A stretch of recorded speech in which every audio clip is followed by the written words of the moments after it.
Hey everyone, and welcome to the Sunny Go One Piece podcast. On this episode, we're going to be diving into episodes 505 through 507, which will cover manga chapters 590 and 591. And yeah, this is one of the most impactful episodes of the series for me personally, and I think for a lot of people as well. And it's one that I've been waiting to talk about for a very long time. So yeah, synopsis. As we return from Luffy's flashback to the present, Luffy is still grieving from the loss of Ace and his powerlessness to save him, but Jinbe is there to pull him out of the darkness and remind him what he's still got, while the other Straw Hats are all shocked to learn of Ace's passing and immediately are concerned for Luffy and want to get back to him as soon as possible. Alright, so differences.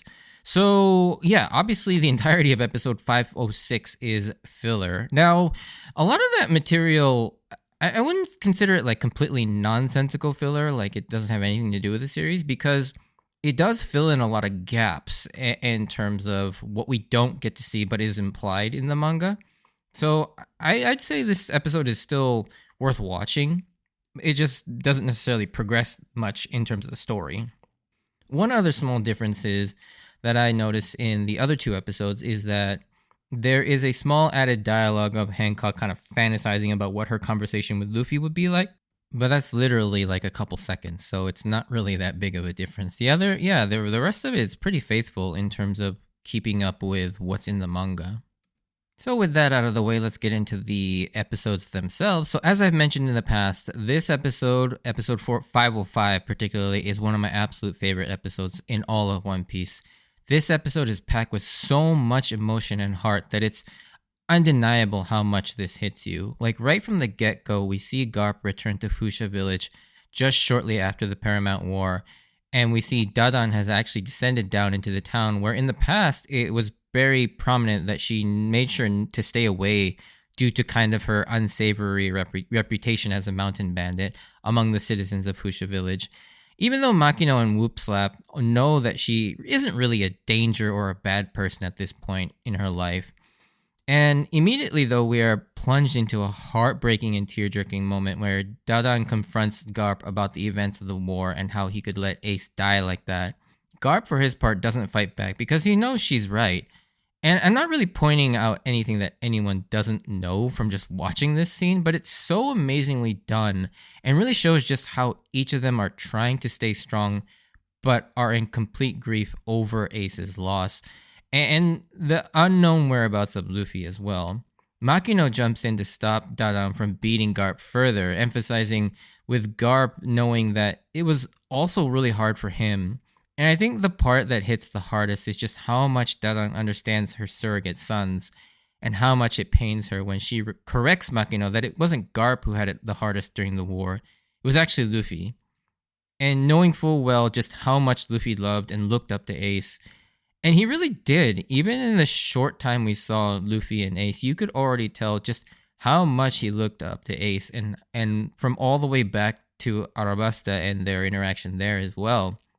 And we get to see a mini flashback continuing on from that moment where Ace wanted to learn proper manners from Makino to be able to show gratitude towards Shanks. And this scene is pretty funny, but it kind of loses a bit of its impact due to things kind of lost in translation.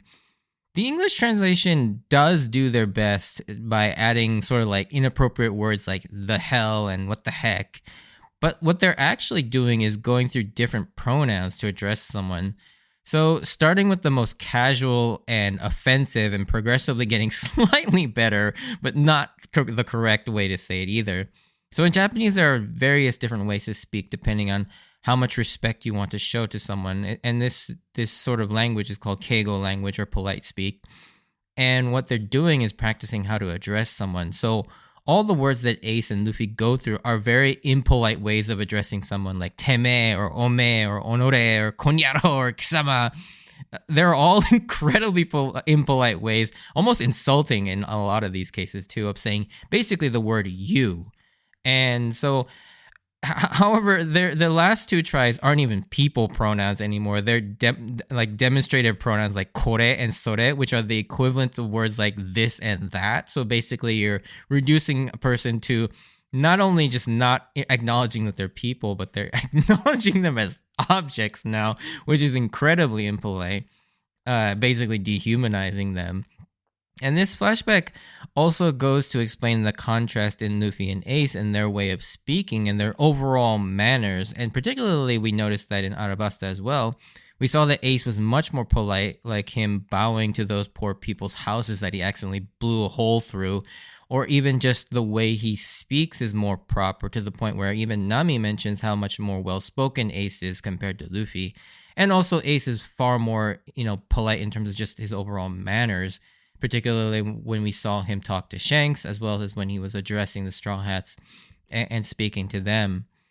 And yeah, this has always been a heartbreaking scene, but I love watching it because of just how much love is on display from everyone here, especially Dadan and Makino. And I love how the scene ends with Dadan putting all her being into supporting Luffy and screaming from the top of her lungs that she will forever have his back, and encourages him not to lose. And it's such a heartwarming scene, but also really tragic. Like, I'm even kind of like tearing up right now talking about it. And it really endears you to Dadan. And it's such an amazingly well-written and well-realized character that you start to, you start off kind of hating Dadan, but eventually you grow to loving them. And I'm honestly really looking forward to the day when Luffy and Dadan get to reunite at the end of the series, hopefully, in some capacity. And I love seeing, whenever we get sort of those sort of recap moments at the end of each arc, when we see like all around the world everybody reacting to new bounty posters or the news of something that insane that Luffy's done, and getting to see Dadan's reaction is always a really nice treat as well. I mean, getting to see everyone's reaction is really nice, but having Dadan added is also a really nice one as well. The next scene is another chilling moment where we see that Shanks and the Whitebeard pirates lay rest to both Ace and Whitebeard by constructing these beautiful graves for both of them. And Shanks has some wise thoughts for Luffy in the hopes that this loss, even though it's a great one, it's still okay to shed some tears and mourn, but he can and will learn from this and rise above it once again. And one cool thing about this grave is that you can actually visit a real version of this that they constructed in Universal Studios Japan in Osaka. And it looks almost identical to the one shown in the manga and in the anime. And I'm actually planning on visiting this later this year when I go to Japan. So I will hopefully have some first-hand knowledge of what this grave looks like in real life. Now we finally return to Luffy and Jinbe back on Amazon Lily to perhaps one of the best scenes in the series. I know I've already talked about this in my Most Emotional Moments podcast episode, but I want to go further into this moment here. First, I think it's great to see a character like Luffy struggle like this. Most people often say Luffy is a boring, one-dimensional character. And while he isn't the deepest or most complex of characters, he is far from a shallow and one note. And this moment certainly is an example of that. Luffy has this like unwavering confidence and positivity, but he is still susceptible to doubt and failure, just like all of us. He makes mistakes, he can be brash, naive, and foolish. He has fears and doubts that he needs to overcome, and this scene shows what can happen when even the best of us experiences a great loss. It can make our lives turn upside down, and there's this sense that things will never be the same and that there's no hope or light at the end of the tunnel. And in fact, speaking from experience, that visual representation of all those sort of bubbles or balls closing in on him is a pretty accurate representation of what it feels like when you're in this sort of state of mind.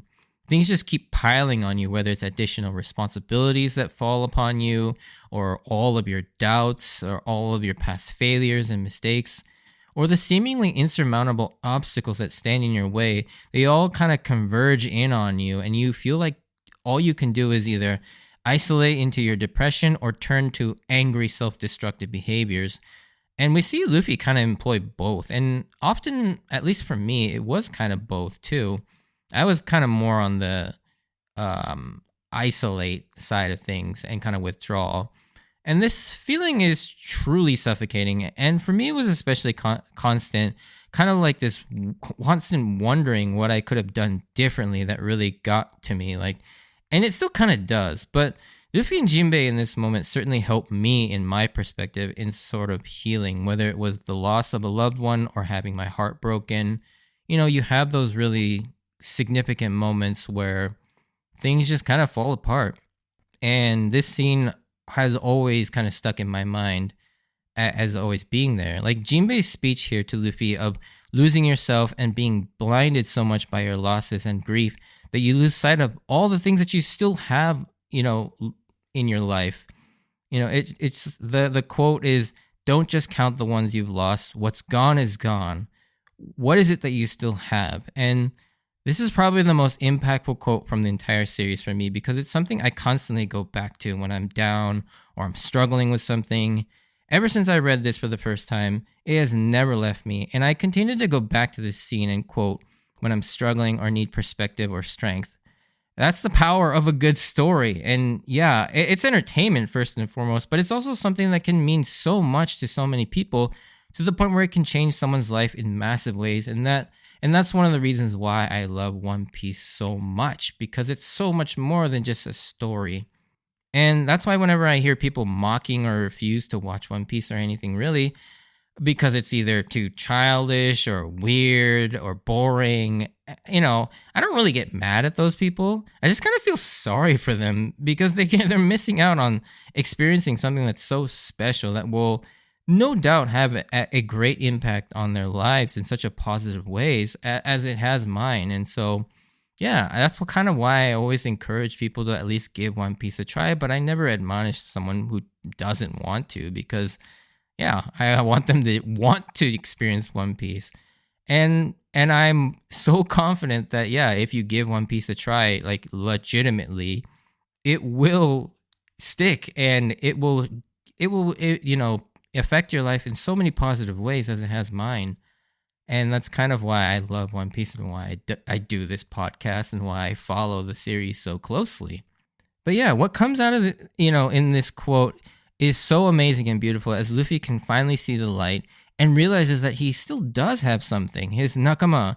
The anime and the manga handle this scene slightly differently, but I love both of them in their own ways. In the anime, we get to see a few memories of each crew member. While the manga doesn't do this, we get this huge 2-page spread of Luffy screaming, "I still have my Nakama," while he's surrounded by the portraits of all 8 of them. And it would be an understatement to say that I absolutely love this entire scene. Like, the important thing to remember is what you still have and to cherish and protect what you still do have while remembering and giving yourself time to mourn what you've lost, but not get lost in that. And then we get to see the extended conversation that Ace had with Jinbe while imprisoned in Impel Down. And this is also an amazing, full circle moment from Arabasta where he realized to him that he no longer has to worry about his little crybaby brother because he's got a group of people that he trusts to look after Luffy. And he really does. We know that each and every one of them would not hesitate to do anything for Luffy, which kind of leads us to the next episode where we see each of the Straw Hat crew members all find out the news of Ace's death. And now this episode is technically filler, as we don't actually see this moment in the manga, but it is implied that it happened because the next time we actually do see them in the manga, we pick up where they all had just read the newspaper and found the news, and they're reacting to it. And yeah, at that point, we pick up from where we left off from the Straw Hat Separation serial cover story episodes.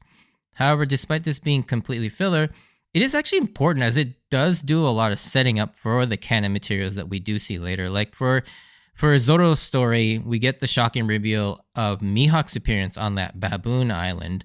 And this was kind of a cool reveal, but I honestly much rather prefer his manga reveal more. But for an anime-only viewer, this must have been quite confusing and mysterious, as it does leave you on a weird cliffhanger of not really knowing why Mihawk's there until he actually says so. For Chopper, it finally explains why Kuma sent Chopper here, and it's to learn from these native people about the different medicinal plants that can be found growing naturally on this island, but he first has to settle this war between the natives and the giant birds. And the rest of the episodes and the other members get far less screen time, as it's mostly about them receiving a copy of the day's newspaper from a news coup. And I do find it hilarious that the news crew that delivers it to Momoiro Island is dressed and made up like a Kamabaka Island resident with like makeup and kind of like cross-dressing. It's it's really weird, but it's also really funny. And one thing I do actually really like about this filler episode is that we get to see something we never get to see in the manga, which is the exact moment where we see the other Straw Hats learn of the news that Luffy lost Ace. And I think this is actually a small but very powerful moment to be able to see the reaction from each of them all in unison across the globe, reading the newspaper and finding that news out. The manga did it fine with us catching back up to each of them basically a short while after this moment of revelation, but I think getting to see that initial shock from each of them was actually a nice touch that the anime added. Moving back to the canon materials, with episode 507, we get a surprise return of Rayleigh in quite possibly the most over-the-top way of showing just how strong a character is in the series as he rolls up to Amazon Lily with no boat. The dude simply swam through the calm belt. Like, what? And like Aokiji bicycling across the Grand Line was insane, but this is just a whole other level of absurdity in terms of strength. Like, this man swam through the calm belt. Putting aside the fact that swimming through an ocean is an unbelievable feat of strength and stamina, even in this absurd world of One Piece, he did it in the most dangerous part of the seas with the Sea Kings constantly trying to eat him as he beats them on their home turf. And this is exactly how you show, don't tell, the insane level of strength of a character. Like, Rayleigh is unreal. Like, I mean, you think Aokiji bicycling across the water or Mihawk sailing across the seas in a coffin is pretty incredible. Rayleigh straight up just swims. He doesn't even have a vessel. He's just swimming. I mean, it's crazy. But once Rayleigh arrives, Law takes his leave, but not before we get some curious words from him, as he is definitely interested in Luffy and is not only a really cool character, but one that seems intrinsically linked to the D-Clan and is very interested in Luffy. I think everyone was collectively hoping for Law to return in some capacity by this point because of how mysterious he is with his seemingly ambiguous allegiances. And I remember at the time, you clearly could tell that Law was somewhat of a good guy, but you were still left kind of uneasy whether he was actually good and saved Luffy for altruistic reasons or if he had some sort of other darker ulterior motives, because he still kind of gave off the sense that he could have been like a villain or maybe at least an anti-hero at the very least. And yeah, Law is just one of the more interesting characters that everyone was eager to see more of at some point down the line. Moving on, once Hancock and the others reach the coast, we get quite a bit more backstory surrounding all these characters and how they're all collectively related. And first off, we finally learn that Young Granny's actual name is Gloriosa, and she has had a history with Rayleigh, as Rayleigh along with Shaki and Gloriosa were the ones that helped Sandersonia, Marigold, and Hancock after they escaped from Marijua thanks to Fisher Tiger. And Hancock is completely enamored with Luffy to the point where she doesn't even notice Rayleigh is even there. And the moment where she does realize it is pretty funny, with Gloriosa's kind of Tsukomi freaking out that it took her this long to notice. And yeah, it's kind of fun to see like more serious characters act like this. And another piece of interesting information we get in this episode is that we finally get to hear what Kuma whispered to Rayleigh during the conflict on Sabodi, just before he sent the Straw Hats all over the place. And it does in fact turn out that Kuma was there to save the Straw Hats, which makes sense now knowing that he is part of the Revolutionary Army and a good friend to both Dragon and Ivankov. And there's also one other piece of dialogue that comes out of this, but takes a little bit of rationalizing at the time, because this little exchange between Shaki and Rayleigh, as they're trying to figure out how Luffy managed to infiltrate Impel Down in that mini flashback, and the only way they could think of was Hancock was the one who helped Luffy, but Rayleigh couldn't understand why Hancock would do such a thing, given her prejudice towards men and her hatred of the world government. Until Shaki comes up with the correct theory that Hancock fell in love with Luffy. But that's not even the juicy part. It's the last line where Rayleigh mentions that's a very subjective theory, which implies that something like this happened to Shaki. And based on what you can kind of put together in terms of putting the dots all in line, is that Shaki, first of all, we can kind of guess that Shaki and Rayleigh are together. In fact, I would say that they're married just based on the way she refers to him back on Sabodi. And then it was the fact that since she is married to Rayleigh, that we can kind of infer that Shaki was actually the former empress of Amazon Lily.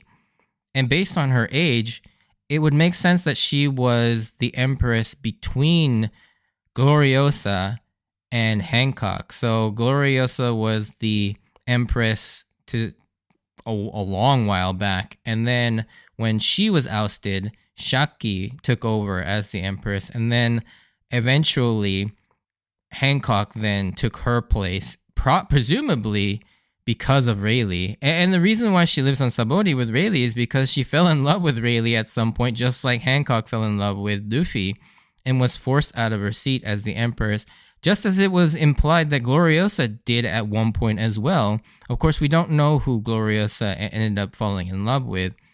And so it would seem that this is actually a trend with the empresses of Amazon Lily for them to all just fall in love with another man and leave their seat, which is interesting that 3 generations of empresses all fell in love with some pirate and they all just kind of like left.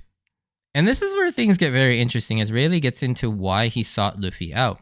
He reminds Luffy about his defeat at Sabodi and implies that currently, even if they return to Sabodi, they would just repeat the same sort of defeat as they're currently just too weak for the challenges that lay ahead of them from here on out, especially going into the new world.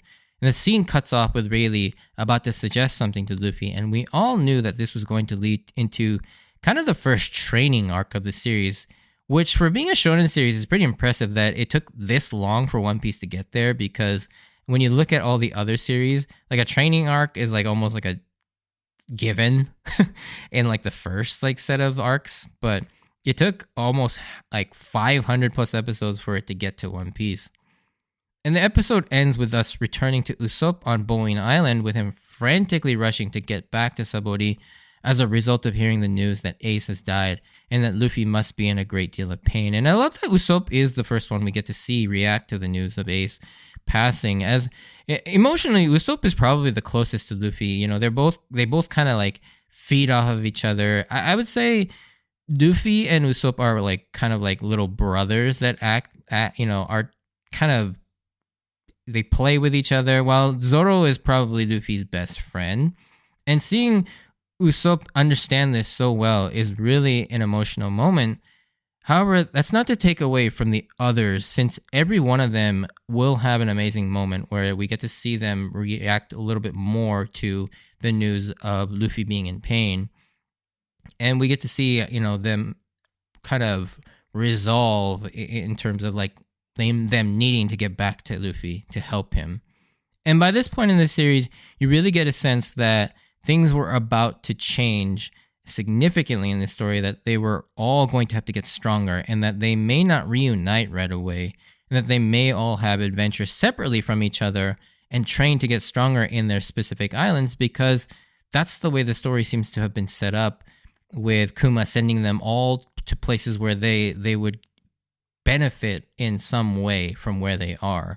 And we get a clear sort of picture with Zoro and Chopper now too, where it seems like Zoro is going to train under Mihawk, which is very interesting because he's the man that he's trying and defeat. So it'll be interesting to see how Mihawk responds to Zoro potentially training under him and training the person that would go on to defeat him.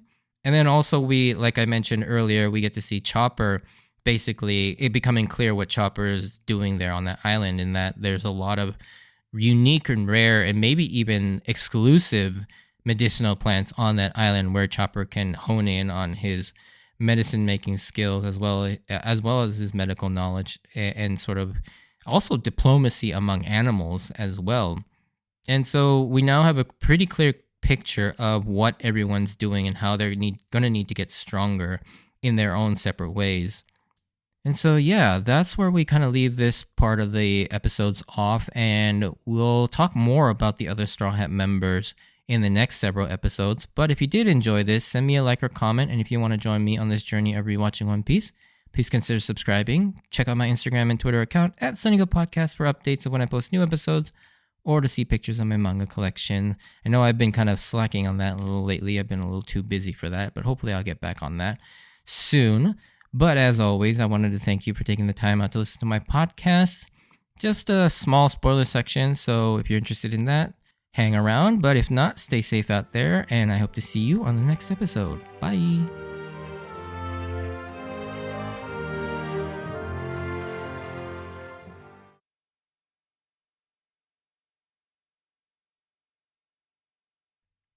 Alright, so spoiler section. Like I always say, it's going to be pretty off the cuff, unscripted.